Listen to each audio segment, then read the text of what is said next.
On today's show, the Houston Rockets get an ugly win, thanks in large part to Jae'Sean Tate and the rest of the Stay Ready crew. A mixed bag game for Jalen Green, 25 points, but also 7 turnovers. We're going to break it all down for you coming up right here at Locked On Rockets. This is Mission Control, Houston. Ignition sequence start. 6, 5, 4, 3, 2, 1.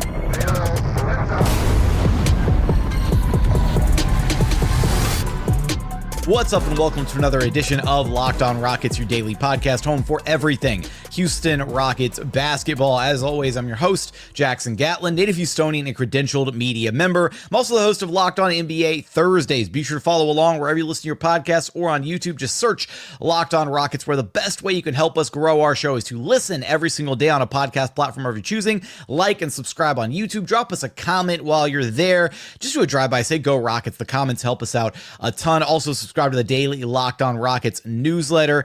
Now, today's episode is brought to you by Game Time. Download the Game Time app, create an account, and use code LOCKEDONNBA for $20 off of your first purchase. And as always, thanks so much for making Locked On Rockets part of your day every single day, whether it's on your way to work, on your lunch break, in the gym. Thank you so much for being an everyday. I want to give a quick shout out to a few everydayers. I ran into you guys at the Pistons game a couple weeks back, and then I wound up not getting a chance to do a recap for the Pistons game because of the freeze, and I lost power and internet for a little while, but wanted to shout out Fletcher, Ramil, and Mike. I appreciate you guys saying what's up. I appreciate you guys for being everydayers, for tuning into the show. Thanks for the support. It means a ton. Just wanted to make sure I got you guys the shout out that I promised you guys that I wound up not being able to do during the Pistons episode. Joining us now is none other than your weekly co-host, NBA draft enthusiast, and diehard Houston Rockets fan, Madison Moore. You can track down on Twitter at MadmanLeaks, here to break down the Rockets' frankly really ugly 100-96 win against the Atlanta Hawks. This is a game where both teams look like they were just stuck in the mud. Madison, both teams playing on the second night of a back-to-back. Turns out the Rockets made it into Atlanta at like 3 a.m. or something, coming straight over from Boston, and the Hawks made it in like maybe 30 minutes before the Rockets did. So both teams just, they look jet lagged, they look tired, and this felt like one of those games. Like watching this game, honestly, like we were talking about it before we hit record, we were like tired watching this game because of how like exhausting it was to watch these two teams like try to duke it out, like watching two heavyweight prize fighters trying to throw like punches at the end of like the final round of a boxing match where they're just like like barely getting it going. And man, Rockets avoided what could have been a really ugly collapse though at the end of this game when the Hawks went on their run to make it a real game at the end. Yeah, man, the persevering Rockets, man, dog. I think these fourth quarters all kind of looking the same, even when it was a lackadaisical, that's not even the word, just a poor energy and execution game like we had today, right? Yeah, so you can really tell these teams were both on the night of a back-to-back.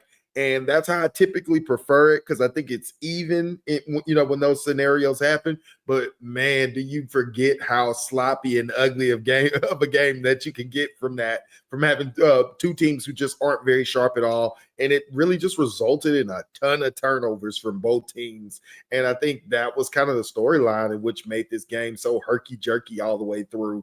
But we still got some good highlights. What's wild, hold up. What's wild is the Rockets are still undefeated when they commit 20 or more turnovers this season. I think they're up to, I think they're either at 6-0 or 7-0 now when they commit more than 20 turnovers, which is a crazy stat to think about for a team that's supposed to be taking care of the basketball. They only had 8 turnovers against the Boston Celtics.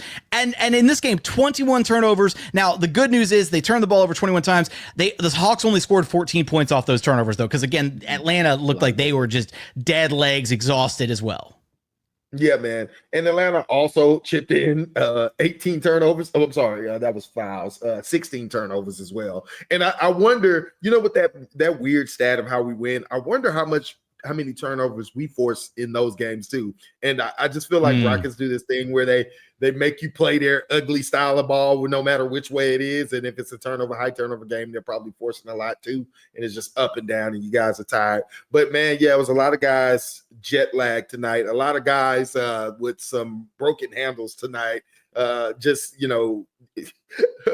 Man, there was plays where guys just didn't even catch the ball. Like the ball, like it goes sail straight through their hands. And it's just like, It looked like Space Jam when they got their powers taken. It was, or even on, look, and not even just from the Rockets' perspective, right? But there was that one inbounds play for the Hawks where I forget who was doing the inbounds, but they literally threw the ball straight out of bounds, like right past Gary Bird. Gary Bird was like, and everyone was like, "What the hell just happened?" This was one of the ugliest games. It might honestly be the ugliest game we've watched all season, and it felt so disjointed because, again, Rockets didn't take care of the basketball. They turned it over a lot. We're going to talk about the turnovers, and in particular, the 7 turnovers from Jalen Green a little bit later on in the show. But it was also weird because the Rockets didn't play at all like they normally play. Right? Usually they're the aggressors. Usually they're incredibly physical. Usually they're dominant on the glass. Offensive rebounding is one of the key win factors for this Rockets team. They had zero offensive rebounds in the first half of this game. I don't think that I don't have like the statistician on me to check, and I didn't look before we hit record, but I would wager to guess that has not happened at all this season to have 0 offensive rebounds in one half of basketball. Like Ime talked about it after the game, that they were playing some of their worst basketball they've played all season, and they were still only down 1 at halftime. So like some things were working. They got some offensive contributions that they needed from Jalen, from the bench mob, which we'll talk about in a little bit. But they also were able to persevere and get past some of these really weird, like, you look at some of the statistics, and I'll give them major credit for this one area. They went 19 of 20 at the free throw line. Like, for a team that has absolutely struggled to hit free throws, and for 2 guys in particular, Thompson went 7 of 7 at the line, and Alperen Sengun 4 of 4 at the line. Those 2 guys have been, Alp's definitely had his struggles. Thompson's been good, but not great at the free throw line. For those 2 guys to go perfect 11-11 at the charity stripe in a game that was decided by 4 points, like, that's huge, right? You made sure to make up the difference and earn some points somewhere along the line. Especially when all the other stuff that you usually rely on just kind of went out the window in this game. Yeah, man. Both teams playing with cement on their feet, man. It was an ugly watch, man. But it had its moments, and that's why I still found enjoyment in the game, because all those turnovers led to a lot of fast break opportunities. We got some highlights from Jalen. We got some, some really inspired play from the bench mob. Can we talk about? No, hang on. You talk about the highlights. That Thompson dunk on Dyson Daniels. Ooh, that one was nasty. I mean, and then he gave him the little stare down afterwards too. Like Thompson, he wants the smoke. He is all about it. And that dude, he has like this quiet, reserved personality, but he is not afraid to throw down at all. Oh yeah, no, we always love when Alperen is coming with a dunk, man. Just ferocious, and he just gets up so effortlessly, man. And Dyson was draped all over him. It was kind of crazy. I know he surprised Dyson that he dunked that, but yeah, you just can't be surprised anymore. And he had a great play where he blocked the ball in transition. Jalen picked it up, passed it to Fred, and Fred threw the alley oop where Jalen caught it and dunked it one hand on somebody's head. I mean, we had some moments that gave some inspired play, and really that's what led to those leads kind of jumping up and back and forth. But all in all, man, we buried the lead here, honestly. And look, maybe me and you were jet lagged a little bit too doing this pod, right. But the Rockets went up 16. They had a big lead late in the fourth quarter, and then the Hawks went on an 11-0 run to cut it. The Rockets had a 96-80 lead about midway through that fourth quarter, and then the Hawks went on an 11-0 run that was capped off with a pair of Trae Young free throws to make it 96-91. And then that's where Jalen Green had another one of those brutal turnovers in the fourth quarter. And then very next possession down, they tried to hunt Trae Young. Thompson got some free throws, and then Trae Young got flop happy at the end of the game. Like, he was flopping like crazy, and it led to a dust up with Dillon Brooks because Trae flopped on the perimeter of this one play, right? They were trying to set it up, and it worked out because it led to a Dyson Daniels and one finish because he wound up taking the ball and just making something happen out of nothing because Trae was like over there on his knees on the floor. But then afterwards, right, he comes up and throws a shoulder into Dillon Brooks's back, and DB barely moved because Trae Young weighs all of 160 pounds. But And then they got into it, and then DB, like, I don't know what he tried to do, like tell him he's too small or something. He like scrunched the back of Trey's head or something, which is like a very disrespectful gesture. And they gave him the offsetting technicals, and that was kind of like one of those moments where you thought, oh man, like if the tech goes the wrong way on this, or if DB gets the tech and Trey Young gets off scot-free, like that'd be a bad situation, right? To give up an extra point, you know, literally a free point at that stage of the game with how close things were. But the Rockets were able to kind of pull it out. But it was just like, it was one of those games, right? You could feel the tensions kind of flaring there at the end, especially with how physical and how ugly things had been throughout the game. Yeah, man, and a lot of brick threes. Even at the last possession, the Hawks had a chance to win it, and they left I forget his name, but wide open. DeAndre Hunter, wide open. Some miscommunication Hunter. with DB and Amin Thompson. Yeah. I mean, it was one of those things where Amin wants to take that and fight over the screen, but you're supposed to be switching, and DB still believes he's the best defender in the league, and he wanted to take that switch. And that miscommunication, their egos kind of got the best of them. But another cement three-point jump shot from Hunter, and he misses it, and that just underscores the game. I felt like the Hawks really couldn't hit much from beyond the arc, and we gave up a lot of those tonight. And then to cap it off, the Rockets then they'd had a beautiful passing display to beat the full court press. Because again, this is a great Hawks team. That's what they do. They turn people over, right? Dyson Daniels was everywhere defensively in this game, and that's the forced turnovers. There were a lot of unforced turnovers in this one as well, but they beat the press. Alperen gets the dunk, puts the exclamation point on the game, and that was all she wrote. Rockets walk away with yet another win, 196. Coming up, we got to talk about the impact of the Stay Ready crew. Jae'Sean Tate with a perfect night, 16 points, 6 of 6 shooting. We'll talk about his impact, as well as Jock, Landale, Aaron Holiday, and Cam Whitmore off the Rockets bench. They needed every bit of production from those guys, and we'll talk about the mixed bag performance from Jalen Green. 25 points, responded after a slow start, but also 7 turnovers. We're going to talk about that and so much more in one moment.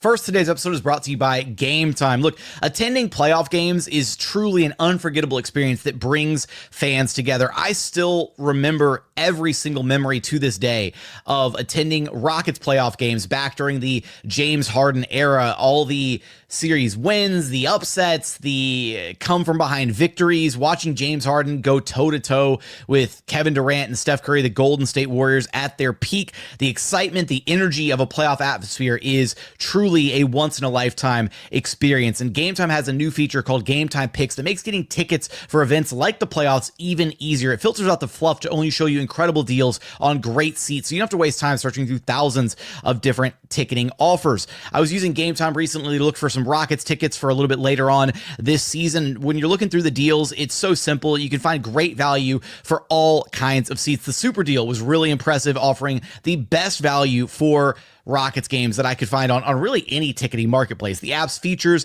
the seat views before you buy, and the all-in pricing with no surprise fees at checkout makes the whole experience smooth and reliable. Plus, the on-time ticket delivery and lowest price guarantee gives you absolute peace of mind. So take the guesswork out of buying your tickets with Game Time. Download the Game Time app, create an account, and use code LOCKEDONNBA for $20 off of your first purchase. Terms apply. Again, create an account and redeem code LOCKEDONNBA. That's LOCKEDONNBA for $20 off. Download Game Time today. Last minute tickets, lowest price guaranteed.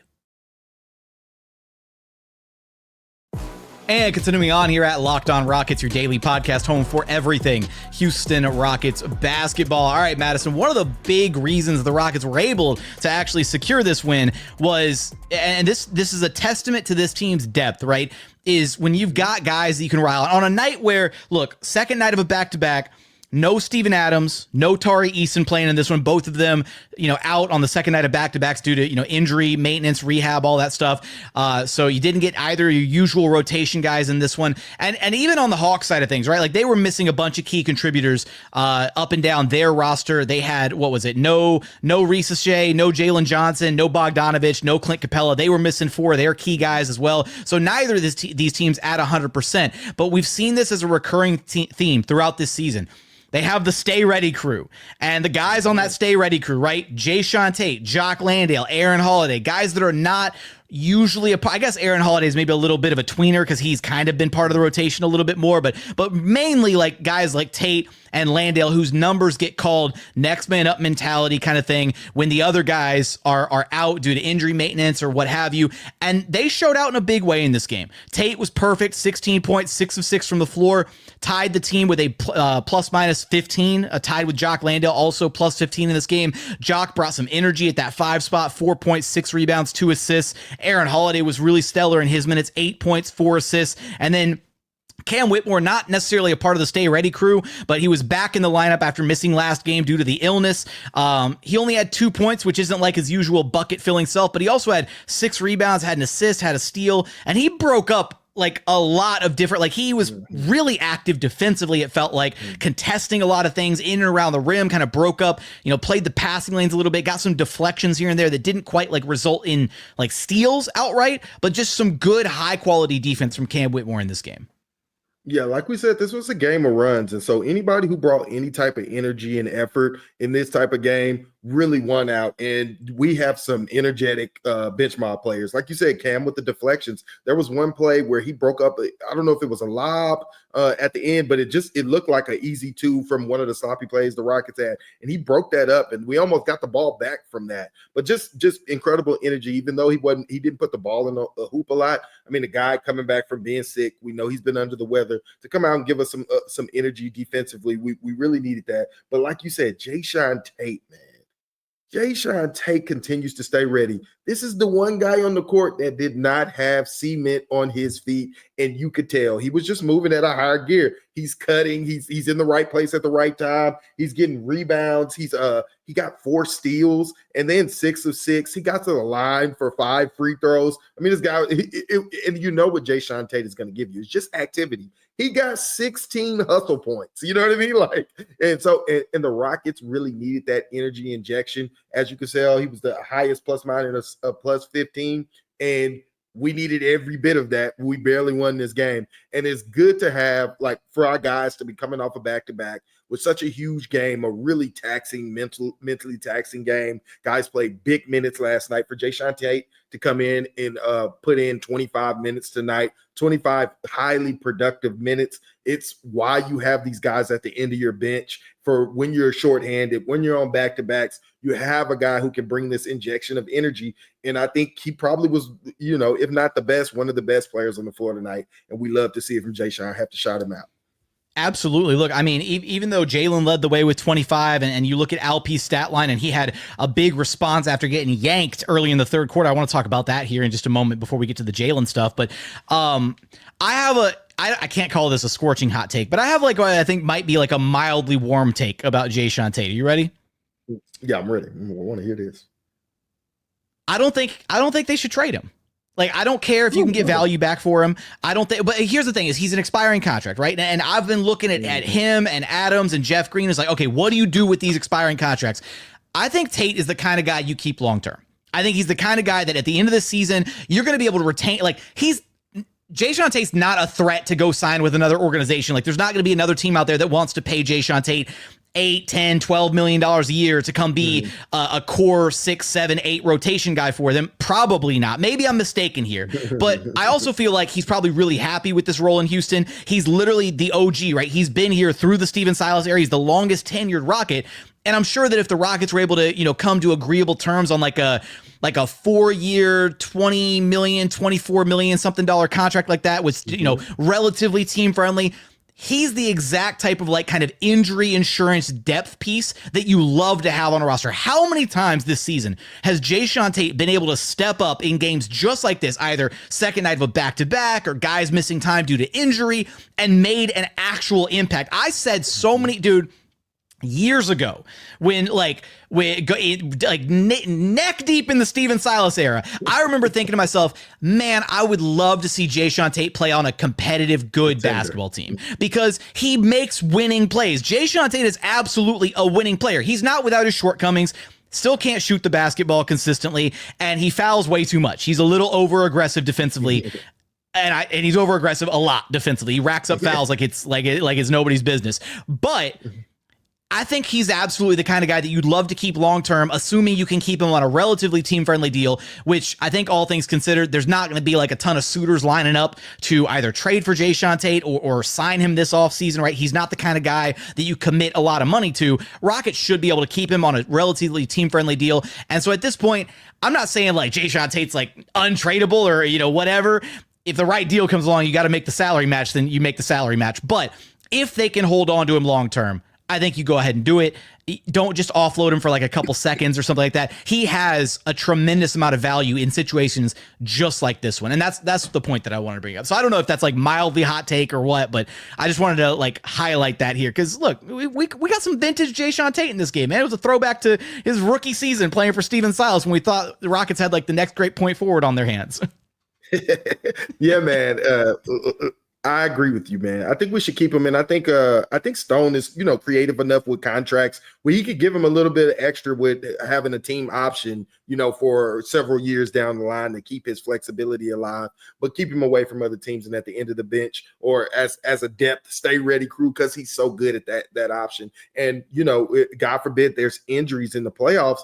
I'm not afraid to have Jae'Sean Tate on the floor contributing, and that's what you need from those types of guys. So I definitely agree. And I just want to give a shout out. You mentioned Aaron Holiday earlier. I want to give a shout out to Aaron Holiday because I thought he played very well. He shot the ball very well. And then in some of those stretches where the Rockets were really struggling, like at the end of the first, Aaron Holiday was the guy who stepped up and got a couple buckets or made a play for this team. And so that's another guy that, we love to have another vet ready guy who you can trust to make open shots, who can put the ball on the floor and actually create a shot when somebody like Jalen is having a tough night. And so it was good to see them, and Stay Ready crew honestly won this game for us. One more thing before we move on to Jalen Green, because we want to make sure to focus on him exclusively in our final segment. There was like that weird moment, top of the third quarter, where Alperen Sengun got yanked. He got subbed out, and he looked confused too. Like when he got subbed out, he was looking at Ime like, what do you sub me out for? And they kind of had some words back and forth as he was walking to the bench. And then he checked back in like a few possessions later. And I was rewinding the game. I was like looking, I was like, did he blow a defensive coverage? Did he do something on offense? Did he turn the ball? I was like, what did he get subbed out for? And I legit rewound all the way to the beginning of the first half. And I was like parsing through it. And I was like, there was like one defensive play where like he didn't close out on Krejci. Like, and they gave up like a wide open three. Krejci didn't hit it, but it was like just a bad defensive breakdown, I guess. And then offensively, he had one play where he was like standing on the perimeter, just like waiting for Jalen to pass him the ball. And he didn't try to post up, didn't try to like go for an offensive rebound or something. And I think maybe that's what it was, because he got subbed back in, and then he had a few possessions. First off, he got subbed back in, and his energy was night and day different. So I don't know if if Ime had to take him out of the game to come chew him out for a second and then put him back in and basically be like, man, get your ass to work. Because again, 0 offensive rebounds for the whole team in the first half. And that's one of Alp's responsibilities, right? Is to attack the offensive glass and to be active on the interior. And it really felt like not just like the offensive rebounds, which he wound up getting, I believe, a couple of them. Yeah, 2 offensive rebounds, after getting called out, I guess. But he attacked with a little bit more force. He posted up. He was playing a lot stronger. He played with more energy after that moment. And there was one specific play where he was attacking the offensive glass, and he got wrapped up. He got fouled going for the offensive rebound, and the Rockets were in the bonus at this point. So he got free throws out of it. And you could like, all the coaches were like clapping their hands. They were amped that he was like working on the glass. And so I'm disappointed that nobody asked Ime post game about that moment where Alp got subbed out and then thrown back in for like literally a cup of coffee. But I'm pretty sure that's what it was, is there were just like, Ime noticed, hey, Sengun, you're not playing with the energy we need you to play with. So let me pull you out really quick. Let me tell you what's what, and then put you back out there. And credit to Alp for responding and then having, himself a really solid, a much stronger second half of the game. Finished with 18 points, 10 boards, couple of assists, had a steal in there, 7 of 12 shooting. So kind of a very pedestrian game for Alp by his usual standards. But again, second night of a back-to-back, everybody's exhausted. It was good to see him kind of pick up that energy after probably getting called out for it. Yeah, I agree with that. There was a play in the first quarter where Okongwu kind of just took the ball from Alp on the defensive rebound, like snatched it and just put it back up. And I was just like, yeah, these guys playing with semen.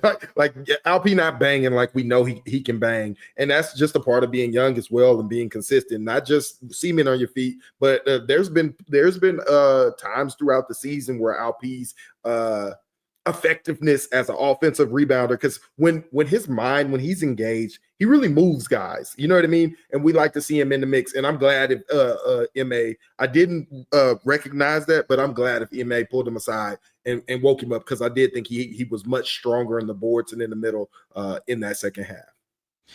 Coming up, we're going to talk about the mixed bag from Jalen Green in this one. Scoreless in the first quarter, got hot in the second and third quarters, only 2 points in the final quarter, and a whole bunch of turnovers. We're going to get there in just one moment.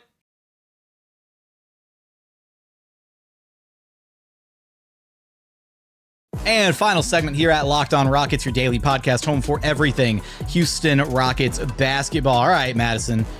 Mixed bag for Jalen Green. 25 points, did pretty much all of his damage in the second and third quarters. He had 11 in the second quarter, 12 in the third quarter, and only 2 in the final frame. 11 of 24 shooting, but he picked it up after he had like an 0-4 start with like a couple turnovers, and it looked like a really rough night was getting ready to be brewing for Jalen. And then he responded kind of in a big way, found his rhythm a little bit there, getting to a lot of his spots inside the arc, because it certainly wasn't working outside the arc. Only 1 of 9 shooting in this game from the perimeter.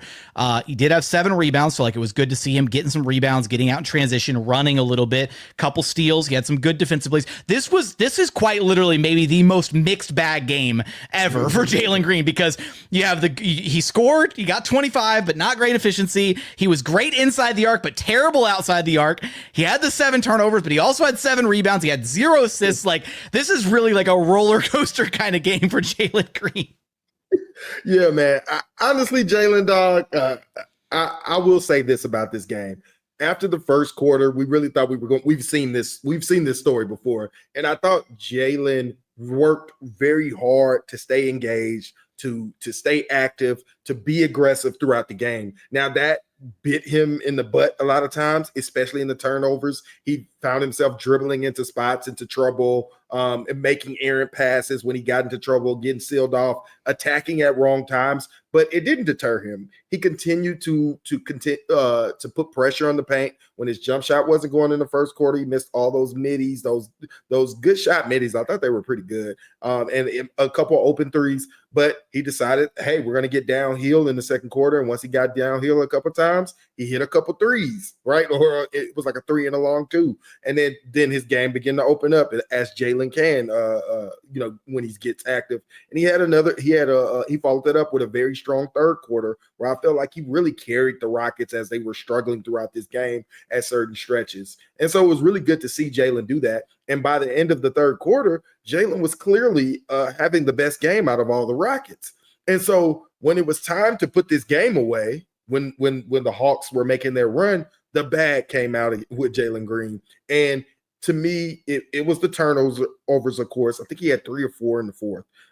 But most importantly, those turnovers came from errant handle. Now, Jalen did a lot of complaining about refs swiping at his hands, which were causing the turnovers. But he has to be strong in those situations. He's not the only player in the league who has to initiate offense in the fourth quarter and play through those type of slaps on their arms, right? And like Jalen, this handle issue is becoming bigger and bigger, because Jalen is supposed to be our closer. That is his role on this team, especially when he has it going. He cannot have that role if he can't. Can I play? This might come as a shocker to so many people who think I'm a Jalen hater, but I'm gonna defend him here for just a moment and say it was probably not the smartest game plan decision to have whoever was being checked by Dyson Daniels trying to initiate offense. Like Dyson Daniels is called the Great Barrier Thief, and he literally leads the NBA in steals for a reason. He is incredible defensively. He's easily going to be first team all defense this season. And even on possessions where Dyson wasn't your primary defender, he was getting switched on to guys, because it was literally like the Hawks were like, no, you're going to go through Dyson Daniels if you want to score this basketball on this possession. There was one possession late in the game where literally like the Rockets kept trying to hunt for a switch, and Dyson kept switching on to whoever had the ball, and they couldn't get away from him. So like, I'm torn, because I agree with all your points. I agree with everything. And we've talked about this ad nauseum with Jalen, that if you want to be a lead guard, if you want to be trusted in those crucial moments at the end of games, you can't just be the guy who gets hot and carries the offense for, the first 3 quarters, whatever. You got to be able to show up in crunch time as well. And he's done that a lot more this season. He's been much, much better at taking care of the basketball, limiting assists. He was great against the Celtics, right? Only 1 turnover against the Boston Celtics to 6 or 7 assists, I believe he had. So I want to just highlight that again, the person that he was going against was really, really good defensively is all. And so, but I do agree, there was, I don't know if there, what would you have done differently, I guess, for Jalen, or is it literally just a matter of you got to tighten up the handle?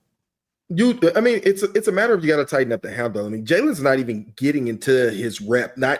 Some of these plays, he's just being disrupted. And just because it doesn't cause a turnover doesn't mean we don't have a broken play. And it was a lot of those as well that did not result. It's just a broken play, and it's about taking care of the ball. I don't care that Dyson Daniels is the leading still leader. If you need to be able to initiate competent offense throughout there. You need to be a better decision maker, and I'll raise you that the Boston Celtics game.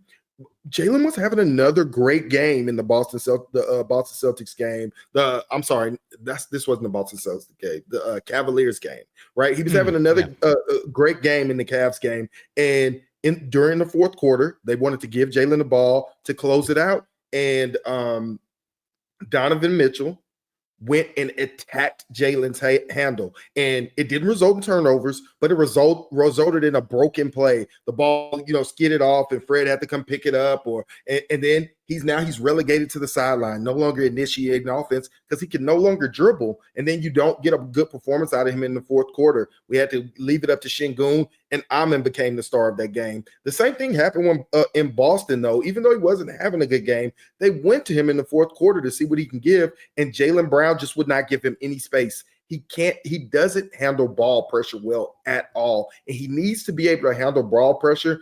Soon as he crosses the line, if they're up on him, they're going to attack his handle. They're going to throw hands at it. And it's on film now. It's getting more and more on film. And Jalen has to be able to do this. He has to work on that. You know what I mean? Can I posit another question? How much of it the handle probably needs some improvement, and I'll give you that. But how much of it is also just the physicality that sometimes these defenders are hitting him with at the end of games? Because to me too, it's a level of yes, the handle needs to be tighter, but part of it is also when a guy really bodies up to Jalen, that's when you see him shut down defensively. When a guy is putting his chest into Jalen, he can't get to if he's got space to operate right. And that's the thing is, guys don't D up that way through 4 quarters. They really don't. There's very few guys in the NBA that D up like it's crunch time through all the way through 4 quarters. And those are generally the guys that Jalen does have problems against when he faces a Jaden Springer type, right? Who's checking him like it's a full court press every minute that he's on the court or things like that. So I don't know, how much of that is just if Jalen puts on a little bit more muscle, gets a little stronger, then. Of course he needs to put on a little bit more muscle, and he doesn't have the size or the width to kind of put a defender on his hip and hold the ball out and dribble like Fred can do that. Fred can put you on his hip and protect the ball and dribble. Jalen really can't do that against bigger defenders, and he needs to learn how to do that. And I would recommend he look at some Ja Morant tape, a guy who's slight of frame like himself. Look at some of the subtle movements he does when guys pressure him and how he gets in and out of his offense, because we've had guys slight of frame that can handle the ball and do it very well. They don't need that huge size like James Harden does when they protect the ball when guys are playing up and being overly physical with him. And it may just be as simple as when those guys jump on him, he put his shoulder in them and bumped them back. You know what I mean? Those type of things can often cause fouls. I don't know what the solution is, but I know it is not what's happening right now when guys are attacking his handle, because it's being put on film, and they're going to continue to do that. And when we get into the playoffs, they're going to do it all 48 minutes. Every minute that he's on the floor, guys are going to be attacking his handle until he's going to be parked in the corner as a catch and shoot guy. Tonight they had to go completely away from him, and Amon Thompson had to begin to initiate the offense at the end of the games. And guess what? They saw what Amon Thompson did last night. They weren't going to let him beat them like that. And it resulted in sloppy play. You know what I mean? Teams are smart. They're going to adjust. And Jalen is the guy who can create his shot. Alperen Sengun as well as the guy who can create his shot. But this is a guard-driven league at the end of games. We're only going to go as far as Jalen can take us. And that is one of the glaring holes in his game, is his handle when guys are actively reaching on him and being overly physical. We want to hear your thoughts after this Houston Rockets win against the Hawks 196. Give us your thoughts, your takeaways, your reactions from everything that went on in this game. Madison, you know the drill. Let everybody know where to track you down at. You can find me on Twitter at MadmanLeaks. Come talk Rockets basketball, NBA draft. That's going to do it for another edition of Locked On Rockets. As always, thanks so much for checking out the show. Remember, the best way you can help us grow the show is to listen every single day on a podcast platform of your choosing. Like and subscribe on YouTube. Drop a comment while you're there. Subscribe to the daily Locked On Rockets newsletter as well. But as always, thank you so much for watching. Thank you so much for listening. And we look forward to having you back right here at Locked On Rockets, your daily podcast home for everything Houston Rockets basketball.